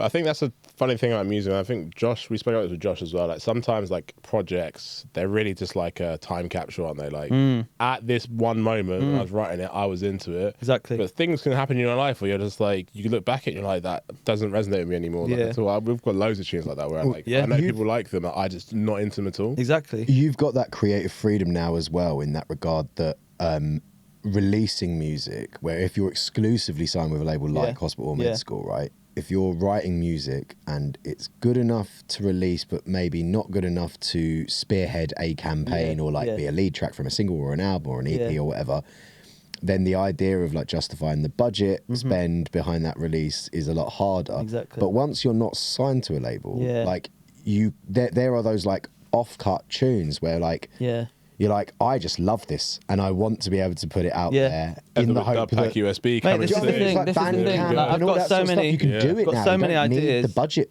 to throw a release out or throw a single piece of music out. Exactly. I've got a lot of ideas about that, like just thinking outside the box a little bit and not just doing the straight up, right, here's an album, here's your 3 singles. Yeah, and it's all on Spotify. And it's all like, on and Apple it's all Music this. every time. Exactly. Who's the guy who does it? Stingray, is it? You know Stingray? He's No. like a 130 breaks, like really sick producer and DJ. Yeah. He took all of his stuff on Spotify. Yeah. Like he's I got took his it off. What's his label called? He's got a really well. Someone will know. Like he's got a I know really well I known think label. Ski Mask. Do you know Ski Sorry, Mask? it's Ski Mask. I'm thinking of. okay. He's done that, hasn't he? Yeah. He took it all off and Took was it all very off open about Spotify, it. Yeah. And it's just like, if you want the music, like here it is, basically. And I think he probably does very well with it as well. Yeah. Obviously, through Bandcamp, you make more money and all this stuff. Yeah, but, like, Bandcamp's good. Like I was talking to LSB. He put out like a free 8-track thing on his birthday, 40th birthday or something. He said he probably wouldn't want me to say that on here, but I think he was really cool about it. And he said that's just like it's made him like it's been really popular basically on Bandcamp because people love the fact that you're thinking about the fans. It's not all about the money. It's like let's just put this out. You guys can enjoy it. If you want to donate, if you want to pay what you want, and it's fine. If you look at like The Weeknd, their first 2 EPs were free. Like it's a big thing, and people really resonate with it and respect with it because they'll tell their mates, and it's like go and get this because you don't even have to pay for it. You don't need a subscription to anything. You can just go and get it for free. If you want to donate, you can donate. Stuff like that, I think, really helps. And it's like you're sort of looking out for your fans instead of being on the hunt constantly to push your music out as far as it can. It's like look after the people who are already listening to your music. And it's the downside with streaming platforms is that like you can get a lot of like playlisting is great in so many ways for like getting, like you said, getting wide reach, but you can see it on the Spotify app, like how many people will actually come back to listen to your tunes afterwards. And it's really interesting to look at those sorts of numbers because you see like you'll get onto a playlist, it'll get like one listen from one person, but they won't go to your profile and listen to your music. So it's like there's that whole thing about like having the retention 1,000 true fans. Is that what it is? 1,000 true fans. It's that whole thing, right? Like if you actually have people that actually love what you do, and you nurture that, then actually that will be enough basically to sustain a career. So, but also as well, as much as like music is just about enjoying the music, I think there may, correct me if you think I'm wrong, but I think there was I always think you're wrong, man. there was I reckon it's gonna be there was always a more interesting. There was always like an interesting aspect to how you acquired your music, right? So that wasn't just like where you went and bought it, but like in the process of going and buying a record or buying a CD from Woolworths or whatever, you'd flick through and find other things, right? So in Spotify and Apple Music's case, it's very good at showing you, based off this one thing you would like, other things you might like. But when you what's go, the Monday playlist called? Discover Weekly. That's very good. It is good. and It that's is cool. Yeah. But when you start taking your music, not like all of it off of Spotify, but you start giving fans an option to go and find it in other places, or like this release will only be in another place. Suddenly it finds people back on platforms, or for the first time in some cases where they wouldn't have ever found themselves. So like on Bandcamp or on SoundCloud, for example. And the way people use and promote music on there is very different. So you can find yourself finding and stumbling across completely different artists on those platforms. I do think SoundCloud kind of, they as a company didn't. No, Like they had like the SoundCloud was everything at one point, right? Yeah. Yeah. But they really just let that platform die, man. I feel like I feel like it's coming back a bit now, Underutilised. isn't it? I mean, I go on SoundCloud to listen to mixes from like Soul Action because it's there. Yeah. Like very Bootlegs. specific things I'll go on SoundCloud for. But like, I used to be on SoundCloud, like looking up artists and like, trying to discover stuff. But that whole thing is gone now. Yeah. I don't know. It's weird. There's that, do you remember that Hype Tracks thing as well? Yeah. Hyped it, whatever it's called. yeah. I know what you mean. Remember Like the top 100 hype. Yeah, like it's like top 100 most hyped hyped tunes, and like, a lot of them were like bootlegs and stuff you could download for free. Bootlegs, I still did like check that out every now and then because the number of like very good bootlegs you'll find on there are shocking, like shockingly high. It's mad. We love a bootleg. The problem, I do love a bootleg. Mate. Who doesn't? The problem SoundCloud has was, you know, another platform come along and like offered exactly what you just said on a way bigger and better scale. Like. Yes, in some ways, but like SoundCloud's whole thing was it was like user generated content, right? Yeah. Like obviously Spotify, you have to go through a distributor or like through DistroKid or whatever. Like you can't just put something. I mean, it is easy to get something on Spotify. SoundCloud, you could upload in 20 seconds and have it out. Something now and yeah, but no one was really putting like music on. Yeah, they were. Like, they were. Yeah, but only like for free and stuff, innit? You weren't. Yeah, but that was the whole point of it. Then you could monetize the track even as a free download, and the people that were getting 10 million streams on some of their bootlegs or edits or original music, they were earning a decent That was like bit. latter stages they started monetizing. But that's what I'm saying, it, and right? there was the point where they could have really capitalized on it. that's and what I'm didn't. saying. They didn't That's do what I'm it saying. properly, Yeah, man. they didn't like. It crashed and the whole burned. thing. Yeah, because realistically, when you're listening to a mix, it's like to monetize that. It's like how many, you know, it's like YouTube, innit? Yeah, So it goes somewhere else. SoundCloud if I got a has- track of me rapping over like a hip hop tune up, the royalties go to the hip hop tune. In YouTube, innit? Oh, on YouTube. Yeah, yeah, on YouTube, yeah. Yeah, I guess. Yeah, I mean, it was the whole like community thing. I think with SoundCloud, like, just going back to what we were talking about. Yeah, like that was what was special about it. And I just feel like that's gone now. But like, as you were saying, with like what, who was it we just said? Ski Mask. Yeah, Ski Mask. I think it was Ski Mask. I think I think there is. I think Stingray might have done a similar thing, but regardless, I think there's other ways to kind of nurture that real fan base. So with Stillness, then, is it going to be just a home for you? Or No. are we talking about? I'm going to open it up, definitely. Nice. Yeah, when it's kind of rolling. Yeah. Going to start doing like a big post and encourage people because we've got quite a lot of requests already from people who want to submit stuff. Are you ready for that? Are you ready for the? I don't know. Yeah. I need to make sure I am. Laura, I feel like Honestly, I was going to say. she's got a really good ear. Like Yeah. Laura's going to be basically chief now. I think she'll Yeah. hear something and she'll be like, "Listen to it." And we've got quite similar taste, haven't we? I think that's my biggest fear about starting a label is like having to reject so many people. Yeah, this is the Because thing. So people will take a chance. People Mate, who just downloaded a crack of FL 3 days ago will make a tune like, look, here you this go. is honestly what I'm nervous about. Right? Yeah. It's like I don't like letting people down. Like, I don't like hurting people. I don't want to have to ignore someone. I don't want to have to tell them that their tune isn't ready. And that is going to be quite difficult. That's why I'm going to ask Laura to do it. Yeah. And the thing is, that probably will be like 98% of the replies you have to give as well. Yeah, I know. But like brace yourself I know for it, you've mate. got an exceptional taste in drum and bass. Like I've heard your DJ sets. Like we know, like I think it's quite similar to like our taste as well. I And think so we've got I feel similar. like I know your threshold. Yeah. Will be quite high. Yeah. So It will be quite high, and I think it has to be the right mood for the label as well. Yeah. And what is the kind of Tom hates when I say this word, by the way. I was going to say the word ethos. Yeah. For some reason, Tom really hates the word ethos. Does he? I Love think the word I ethos. said ethos a bit. Honestly, Great word. I pictured his face as I was about to say it. Yeah. And I'm going to say it anyway. He listens to the podcast. What's the ethos for Stillness? Like, is there like do you know already what you're looking for? It started off like I did it in a couple of interviews. I did it was the kind of the more sort of chilled. I don't want to sort of pigeonhole the label. That's the don't. problem. Yeah. It started off as like, right, this is the music I make. I hear a lot of music. If I make put a playlist together, it's usually the more, the more soulful side. I don't want to say that, like to say that something is more soulful than something else is quite difficult. But the you more know when you serene, hear it, though. you know when you hear it. though, yeah. So I'll know, and I'll be like, "This is really nice." Like if I'm going through promos, I'll be like, "This is really nice." So there'll be things where I'll be like, "This would fit really well on the label." This maybe not so much. Just the kind of the more chilled side of D&B really, and try and keep it chilled. Try and keep it sort of melodic, I suppose, kind of atmospheric. All of those kind of, I guess, slightly cheesy words that you don't want to say, but like it just.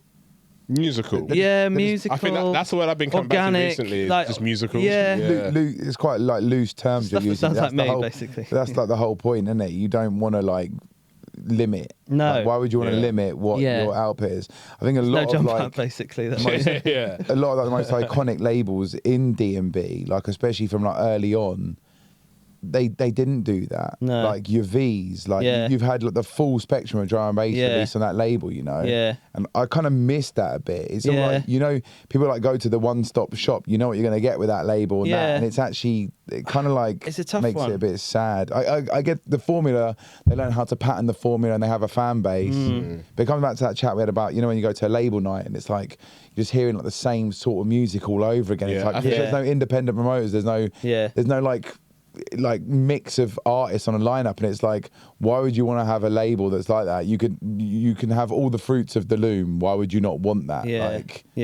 In my old bastard opinion. I think there's two ways of anyway. looking at it though, because like I think you need not even just like if you just think about that marketing as a whole, like, every brand, the word brand is there because you need to kind of stand for something. Yeah, I think so. So I do get why labels start off as being like, okay, this is our niche and this is what we're going to do, and then they I kind of want open up. If you go on like Spread a their Reddit, you go on a creative Reddit, wings. and it'll be like where can I hear this kind of atmospheric style of D&B? Yeah. I want people to be like stillness. Yeah. That's where you go. If you want to listen to that, you go there and you can pretty much guarantee that every single release is going to give you this feeling. Yeah. This like not necessarily stuff you're going to hear in a club, but you might hear in a club, but it's more like just when you're at the afters or something, or when you're emotive. It can be executed in different ways as well, right? Yeah, Like, exactly. The two tunes don't have to be written the same. No. But they have to have that kind of thread running through them. And I don't know exactly what that thread is, but like you said, I'll know it when I hear it. Yeah. So it's like I get that. it's hard to put a label on it, I suppose. But you are literally doing that. yeah, I know. Thank You are literally putting a label. I am putting a label around it, under it. And also, I want to kind of encourage people to start writing more beautiful drum and bass again. Join the mission. Trying to pioneer to bring back the liquid Rich revolution. are going to be so happy to hear that. I got told off last time we were speaking about that, and then I thought to myself, hold on, I'm manifesting who told this. you off? You two. Oh, fair. That sounds about right. It was some manifestation. I wish I'd thought of the bar. You remember when that was a thing? Oh, yeah. No, it's because you were saying we were bringing it back, and I was like, literally no, joking about that. But I was like, I was saying about how you can spiritually or philosophically talk things into existence. Yeah, and these man fucked me the fuck I think I off. rolled my eyes a little bit. Yeah, you did. Sorry. Really? It was really upsetting. I went home and cried We can myself chat about to that sleep. afterwards if you want. Thanks, mate. Yeah, that's all I got right. you I'd back. really appreciate I it. got you back. Get bullied all the time on here. Do you? By myself mostly, but you know. Yeah, I was going to say, hang on a second. Bless. Speaking of bullying, Before we here we go. oh, we're going to talk about the bullying. Don't worry, we're going to talk about that.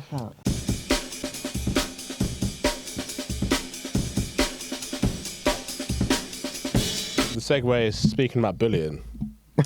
Bullying. So this, we've been speaking about this up in the lead up to this podcast for a while because it was, I don't know, man. We'll just jump into it. So, are you aware of what happened? I'm aware of what you told me happened. So, context. This would have been, I want to say 7 years ago. More than that. It was before More we than signed the that, I Shogun, think, yeah. for sure. So that's at least 8 years. Yeah. It was. I would say it was at least 8. Yeah, it was like right at the start of like us being producers, DJs, whatever. You were the hot shit. You're in your peak then. Yeah, I was peaking then. Yeah, I remember those days. We were at, where was it? Like 338 or something? Yeah. 338. It was a hospital barbecue, wasn't it? Anyway, we were all very drunk. Every great story starts like this. Yeah. We're all very drunk. We're at the bar. Yeah. I can't remember whose idea it was. And also, I can't remember who had a real beef at the time. But basically, That was right. Someone had a real There was, beef. wasn't there? that Because was why- we were laughing about this real beef in drum and bass. We were like, why is there never any beef with liquid? I was wondering how it all started. And Yeah, that is how it's it started. because there was like I think there was a couple of beefs, and it was always like one side of the scene seemed to be involved in just beefing each other on Yes, that was it. Twitter. And we were like, you know what, there hasn't been yet? A liquid D&B beef on Twitter. And literally, we stood next to each other and we're like, should we just start one right now? That was brilliant. It was I can't brilliant, man. remember It was who like loved the first tweet. So I went straight in with the first tweet, didn't I? But this is the thing is that none of us were tweeting ourselves. It's like I had your phone and like you had Woody. Like, Did we swap phones? we were we? swapping phones around, Were we? and it was just like whichever one of us was like, "That's funny. You should tweet that." I think we were. I think it definitely started off. I think you basically said that we bit you. I said something like when obviously this I'm was gonna just find complete. It was a complete joke. It was always intended as a. Mate, it's joke. still on the Dogs on Acid. There's a thread, by the way. There is still a thread. Screenshotted the whole thread. It's on Dogs on Acid. It was pretty Ask cool. some questions about it. And that's exactly what we wanted. We wanted. We We were like, look, what's gonna happen here? Yeah. And yeah, the original tweet was like atting GLXY, atting Pola and Bryson, like, why are you guys copying me? Yeah. That was it. It was something. but you're ripping me off something big. To quote. Have you got the actual? You got the actual one? Oh mate. Take it, read We it. might have to put the Someone screenshots on our screenshot Instagram. Oh mate. Yeah. Pola and Bryson, I love you guys, but you're Screen. ripping me off something big. They put the replies and everything in there. So really popular, Have you isn't got? it? Have you got the whole? It's a Dogs on Acid thread. No way. Shall I read it all out? Yeah, read it all out. Dramatic reading, please. Okay, so it starts off like that. It's got 3 likes at that point. You should pass it round for each artist, like passing each other. Yeah, off. we should. And then GLXY was like, bruv, it's not 2013. You're actually washed up. Pola and Bryson, so 2000 and late. And then I said, yeah, I remember when I was 14 and heard my first D&B track. This is one of those things where we thought it was absolutely hilarious at the time. And it definitely is. But people thought it was real though. yeah. And then Pola and Bryson, I remember being 14 and wearing skinny jeans too. That's actually quite And then Etherwood, Solvent sounds like a shitty aircon unit. And GLXY, to be honest, you're a ridiculous human being. And then I was like, just stop fucking around with all your childish piff and make some original music. That is pretty deep. That is and if deep. we weren't all standing right next to each other, goading it, we were writing each other's tweets, basically. That was what was going on. I just want to make that clear again. That I would never use. I'd never use the We F would word. never say this to one another. What I need to say as well, is people were really thought this was real because I remember Hybrid Minds DM'd me, being like, bro, Mate, we got text from like Kim, Ed, I remember I think people were just like, what is John going, B. I remember got going on? TC, and people were saying, "Look, guys, just enough with the beef. What's going on?" And we were seeing all this come in, and we were pissing ourselves. We've been beefing for 15 minutes at the bar, and then long. like went off and carried on with the rest of our night, and then like an hour and a half later, like bumped into John, being like, "Yeah, I think we fucked up, man. We need to delete these tweets." There's some consequence of us putting this on the internet. And then, fuck, not thinking about it, mate. And then someone actually, GOD&B, sort of, he's like, he or she is the only person that comes up in the rest of the conversation, and then they've said, "You are the first person to ever use piano and vocals in D&B, so you have a point."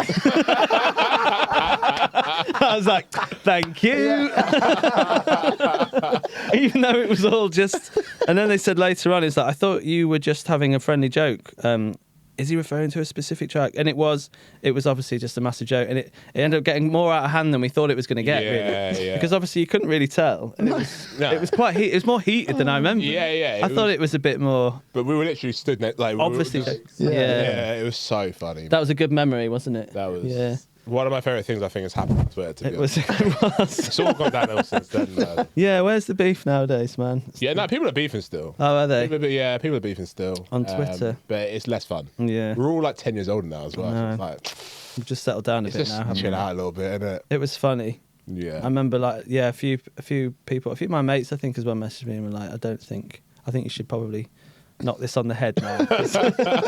People are taking it serious, and it's not a good look. Yeah, I was like, oh, dear, that's exciting. And it was like, bro, what's going on? Like, Yeah. What's this beefing? I was just like... And then I don't know how we got out of it in the end. Did we roll back? I think we all just deleted everything. Did we? We didn't even announce that Racked up a few more shots of tequila and cracked didn't on we? with the And then night. cracked up. Yeah. And then we spoke of it ever again. And then we started beefing in real life, which is like, that's the secret thing that no one really knows about. We got into a brawl, didn't we? Fisticuffs. Yeah, it was. A little bit of fisticuffs.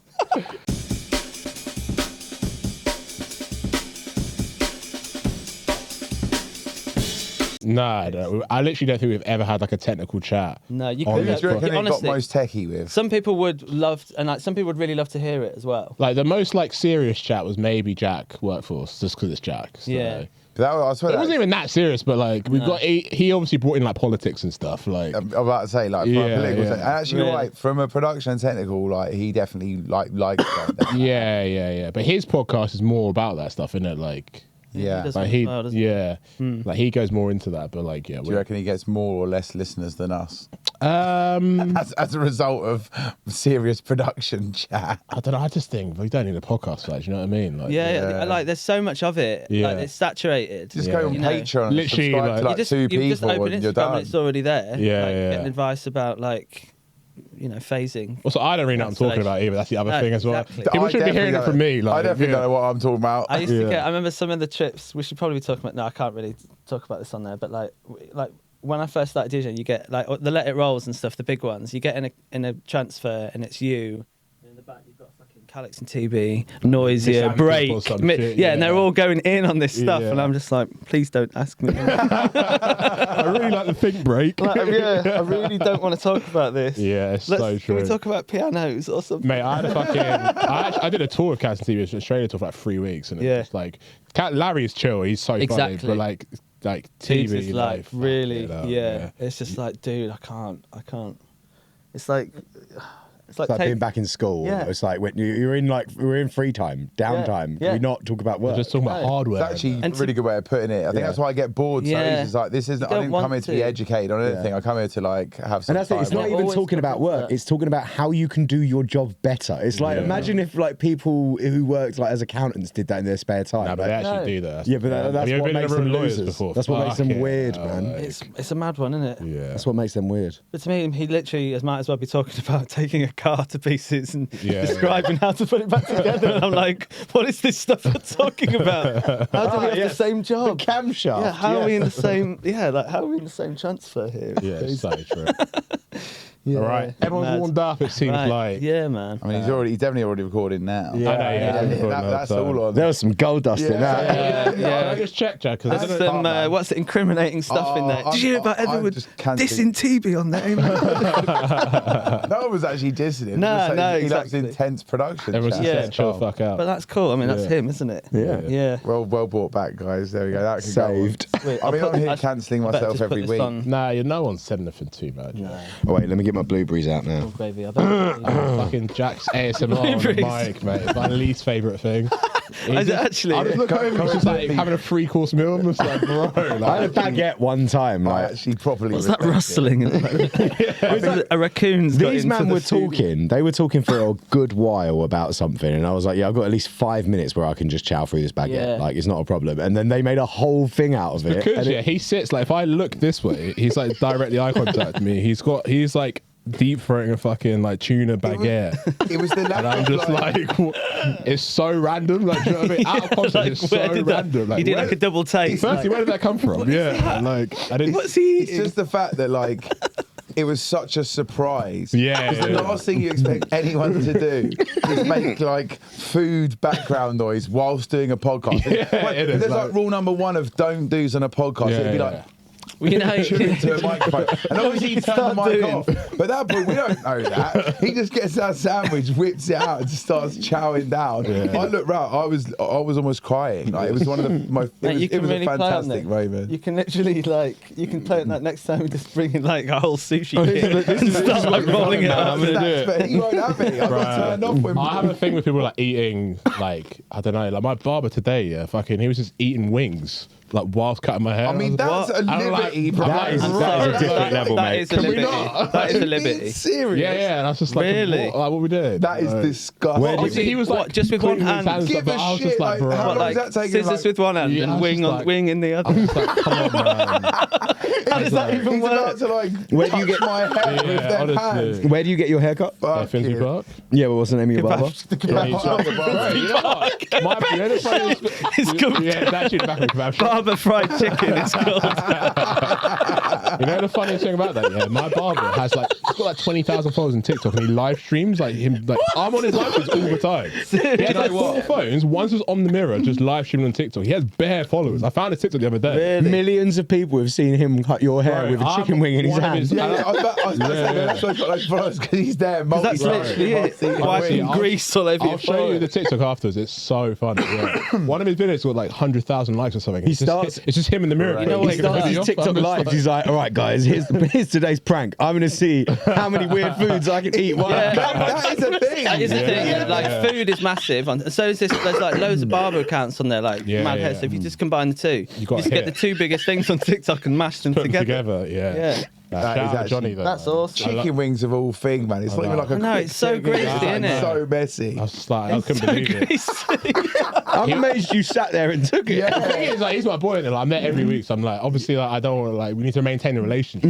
because, like, my life is in your hands. He's also like, really good. You always I mean, your hair looks amazing. This is the thing. He's got a good You've got a bit of chicken behind your ear. A little bone stuck in there. Moral of the story is don't ever go at Jack for eating a sandwich or blueberries while he's there. People can do their job whilst eating. Like, I'm well aware. Yeah.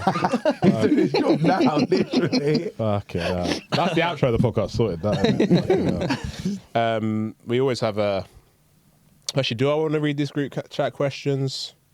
Do you want to hear them? Well, yeah. I mean, yeah. Maybe. You said there was nothing of substance. Nothing legible Nothing of whatsoever. substance. Badger wants to know what your hair care routine is. I don't wash it or ever brush it, and I look at it in the mirror very often. There you go. Sick answer. Triple That was worth it. That was worth it. That question. And Josh wants to know what is doing a Woody on tour. I feel like. What is that, Josh? Unglued. Unglued. I think he knows what doing a Woody is. He's trying to stitch me up there a little bit. He's trying to break down this meditative Buddhist facade. That And for £10 a month on Patreon, you can find out. You can find out. Yeah. All right. I promise. And this isn't like this isn't a bit of what's the word, like begging or anything. But if I ever come on the podcast again, then I'll tell you what doing a Woody is on tour. Bosh. Perfect. There you go. We're on it. The last bit we actually do is a shameless plug section. So obviously Stillness is just dropped. Stillness. Why should people check it out? Why should people care? Because it's me. Yeah. The perfect answer, to be honest. No, people should check it out because it's. I do feel, and I don't mean this to sound in any way arrogant or anything, but I do have always felt like I would say that I don't necessarily fit in with the rest of the. It's not the right. I really don't know how to say this well, but it's like if you kind of. It's not like, oh man, I've got myself into a right pickle here. If you want to hear something that's a little bit, I suppose, different, if that makes sense. Yeah, I mean, we know exactly. I just don't know how to say it properly. The thing is, we all know what you mean. Though. Yeah, like, and it's like music, the best artists in drum and bass are those that don't different, conform to what the rest of those best artists are doing. Yeah, man. It's always been that case, and you're one of those people. Man. And I wouldn't go around. I don't go around saying, "Oh, I'm really different and unique," but it's like there's something a little bit more. I guess it's just chill. If you want to just chill and listen to some D&B, really, that's the best way to say it. Yeah. Then check out that EP. I think you'd like it. As we were talking about it, we've actually got some pretty talented producers in our Patreon group. Yeah? Yeah, like genuinely, like people say, we've got a Telegram chat. If you remember, you can be in the chat. People just send dubs, man. They send their tunes to each other. And I hear stuff and I'm like, this is really good. Really? Yeah. And it's, I need to get them, but it fits into what you were talking about. I definitely need to get on that. We can definitely put you in touch with some people that I think have some talent. It's another selling reason to join the Patreon gang. Yeah. I'm glad access you to got Woody. that I'll before put me. his number in the Patreon. What the £10 tier gets you is just access to our contact list. Yeah, basically. Nah, but like, in all seriousness, and nudes, obviously. And obviously nudes. Yeah. Specifically the nudes I get from Woody. There we go. Yes. It's a nicer notification on juicy Twitter ones. than the ones we used to get. Yeah. How things have changed. Yeah. It was just crusty bumholes before, wasn't it? Well, that really is a perfect way to round it off. But no, thank you so much for coming on, man. Thank you guys for having me so much. Yeah, it's a pleasure. It's been a long time coming, man. Yeah, I feel like for a long time. And we always say there's plenty more we could chat about. There's obviously going to be a part. There always is, yeah. But yeah, excited to see this new January Stillness, man. Thank you, guys. Yeah, I'm as well. Yeah, thank you for having me on. Love you all. Thank you for coming, brother. Cheers. Love. Peace. Bye.